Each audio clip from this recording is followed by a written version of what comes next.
So today's Monday. I'm back from MCM Comic Con, where I was all weekend, and I just wanted to record some thoughts. I'm still quite tired, and my voice hasn't really come back. But so I did really well. Well, I'm happy with how I did. I wanted to do. So I took 50 books. I wanted to sell at least 30 because I wanted to sell before it averaged, well, the two events I'd done before, I'd sold 10 books, and they were one-day events. So I wanted to get at least 30 because that would then be 10 books a day. I sold 36, which I was really happy with. Friday, I didn't sell anything on Friday at first. It was really worrying because I didn't sell anything until the afternoon.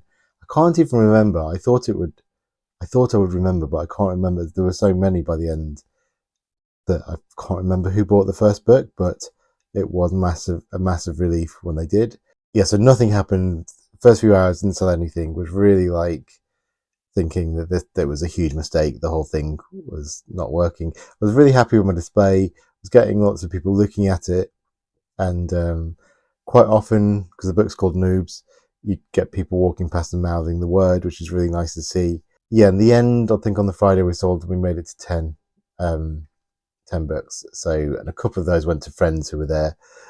Still count, but sort of easier sales. The other 8 books, that was the thing on Friday. I really had to work hard for those sales. Like people would come over, I would have to talk to them and really pitch the book, and they were hard sells.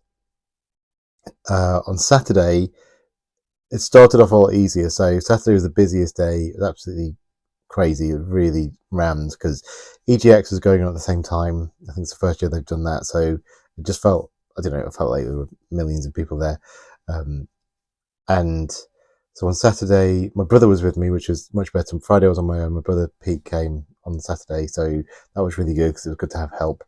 And I sold 7 books in the first hour, and it was a lot of people just came up and just bought it straight away. It was like they'd come in wanting to spend money before it got too busy. They were like, "That looks cool. I'll get it. Fine." And then there was nothing for the rest of the day until the afternoon, late afternoon again, and then I managed to sell another 10. So it was, yeah, weird. There was this big dip in the middle of the day where it was super busy, but no one was buying books. And then Sunday again was like Friday. It was really slow. It was really slow to start, and eventually managed to sell some books on Sunday. So I think part of the problem was that, and like I'm really happy with that. That's a success for me. I nearly, selling nearly 40 books basically when I'd bought 50. Like I didn't know how many to bring. I wasn't quite sure how well it would do. Like in terms of money, like my book's really low priced on purpose because I want people to read it, but it's just about paid for the hiring the table and for the weekend and everything. So that's great. I think part of the reason it was a struggle sometimes is because it's a children's book, and I had this conversation with quite a few people because of I wanted to write a book for kids who like video games. And I think really it came from wanting to limit, as a parent, wanting to limit screen time, but at the same time seeing how much my eldest child loved video games and wanting to be able to sort of carry that conversation on and the things that they enjoyed about video games without just letting them play games all day. So we started by, it kind of came out of reading books about video games. There's a series of books about Minecraft and things like that. And I've personally felt that they weren't really that interesting. And so, I thought there's something, I could do something here. I could make this fun. If it was an adult person I was talking to, once I said it was for kids, they would kind of walk away, or quite often, or like, not always, obviously, because we sold quite a few, and most of those were to adults and not to kids. But but I didn't want to be disingenuous about the fact that it's a kid's book. I mean, I was very clear that it's about kids, and anyway, so that's a tough sell. But then the families, I thought, and I noticed this happened at another event, and quite often what happens is, a kid will walk past and the kid will see Noobs and they'll see all the lights I've got on the stand and they'll see the cover and they'll be drawn to it, and then the parents will pull them away.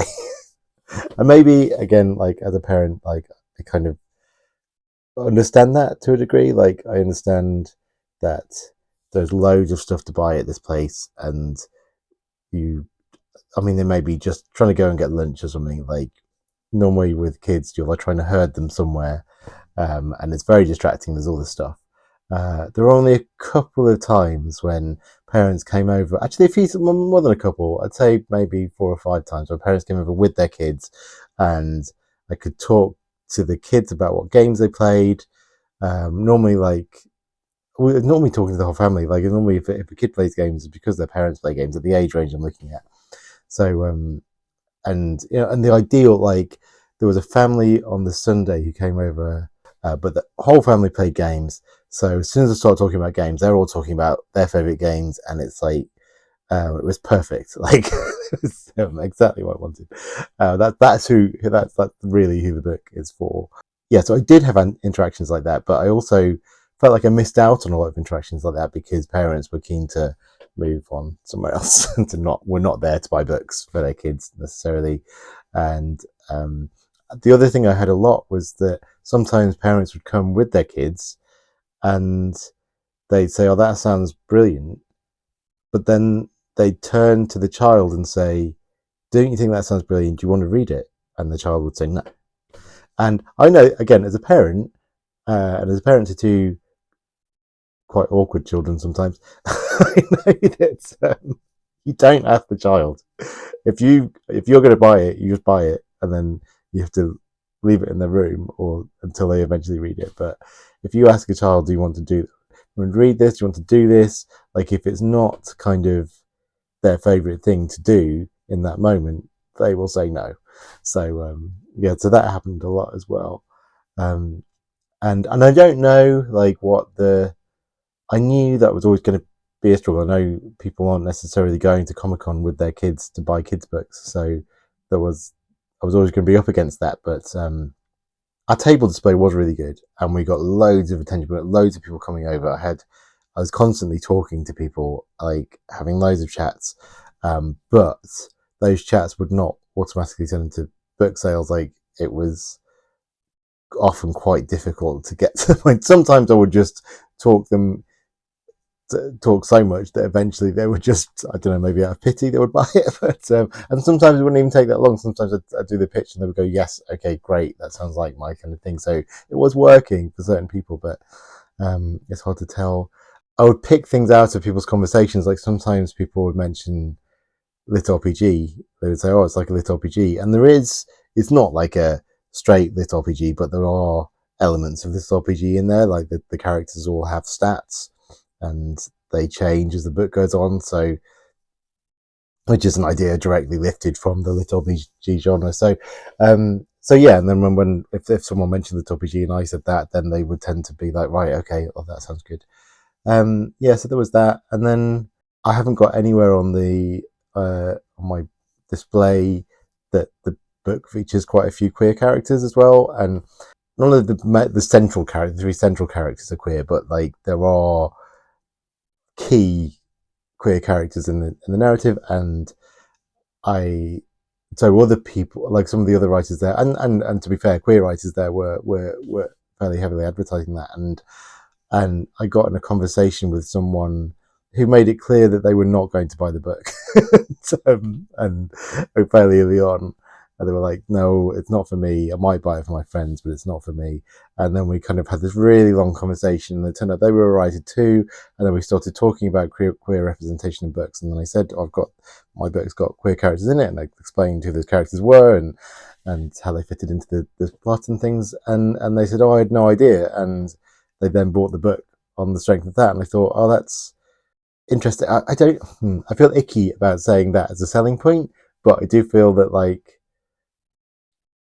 if a queer person feels safer reading the book from that, then that would be good. So yeah, I think that's something I need to work on as well. So yeah, so I learned a lot from doing it. I'm not sure. Like at the end of the end of the thing, I was like, I don't know if I'm going to do that again. Like it was, I said, I think it was definitely a success, but it was really hard work. And then I thought, well, no, I probably will do it again just to see what the next one's like, because the next one's in May, and who knows, you have to be approved, so I'll definitely apply for it. There was a weird atmosphere. There was a weird kind of, I think because of EGX, there was a bit of a, and I don't have any experience of doing it before, but for some of the people were saying there was a bit of a weird atmosphere, and there was a lot of, we were kind of, our table was, it was a good position and sort of not, we were kind of on the outside edge facing outwards from the writer's block, so it wasn't necessarily clear that we were part of it, I think. And some of the authors on that edge swapped the next day, on the Sunday, and I think had a better experience in the center of the writer's block. But we were kind of on a corner, so we had people coming towards us. Who knows? But I didn't want to risk. I felt like we were in quite a good position and I had quite a lot of success selling books, so I was like, I don't want to jeopardize that. Yeah, we didn't move. There was also massive issues with the Wi-Fi all weekend, which meant payment was quite difficult. I don't know. I was thinking about this because at the time I thought, well, it didn't. Yeah, it was annoying. It was a bit embarrassing sometimes because you'd sort of, we've all got card readers and things, and you do that through your phone, and like there are a few times where people just stood there for hours, not hours, but a really long, felt like hours, a really long time.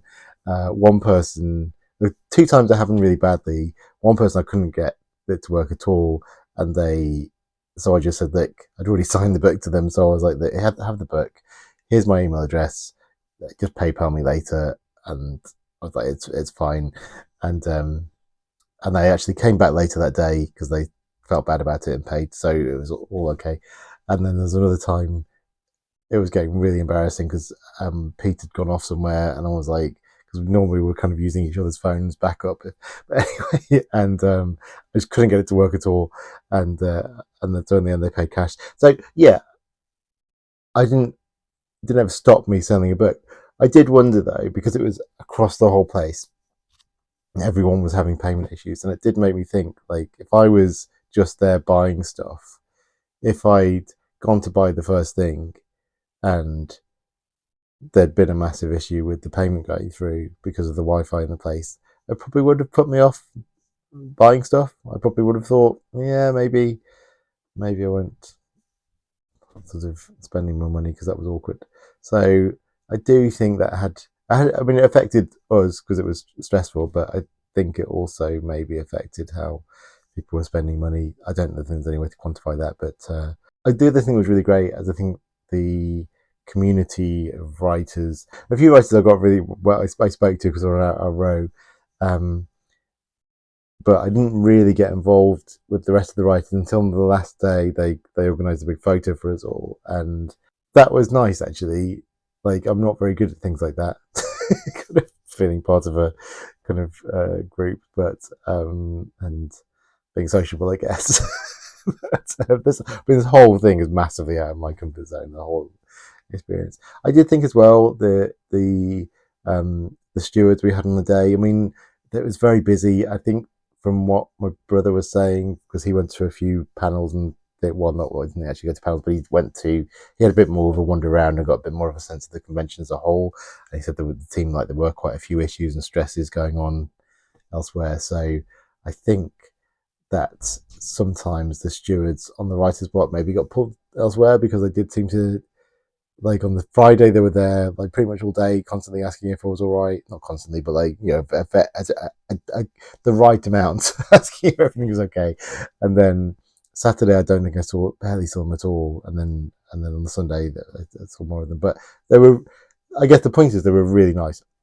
Like, they were really friendly, and like, because I was set up on the Thursday, and the Thursday I found really like, because no one really, apart from some of the other writers, which I really appreciated, but no one from the organisation really spoke to me. They were just like, at one point, someone just handed me a wristband, didn't say what it was for, or anything, what I needed it for. They were just like, it's a wristband.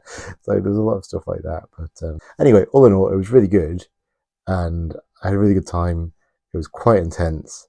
I think I will do it again. Well, I think I will apply to do it again, and then I've got lots of ideas of how to do it better. I'd like to have another book. That was the main thing I learned, was I would like to have options.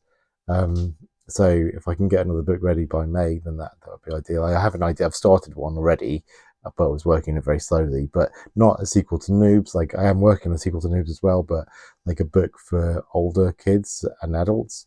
I think that would be good to have that option. A shorter book as well, so something that I could sell cheaper, and also say, like, yeah, okay, fine. If you're not into kids books, then I've got this one. It's a bit darker, and it's for grown-ups. So yeah, and it's sort of set in the same universe, so it's like you could buy both books. Anyway, I'm working on that at the moment. I mean, that's the thing. I came up with loads of ideas. I went to work today, which was crazy. I should have booked today off, and my head the whole day. It wasn't even that I was really tired. I was just sort of full of ideas. Like, constant, I couldn't concentrate on anything because I just had ideas buzzing around for things to do differently next time, and things like that. So yeah, it was a really good experience, and I want to definitely like to do again. And yeah, thanks for watching.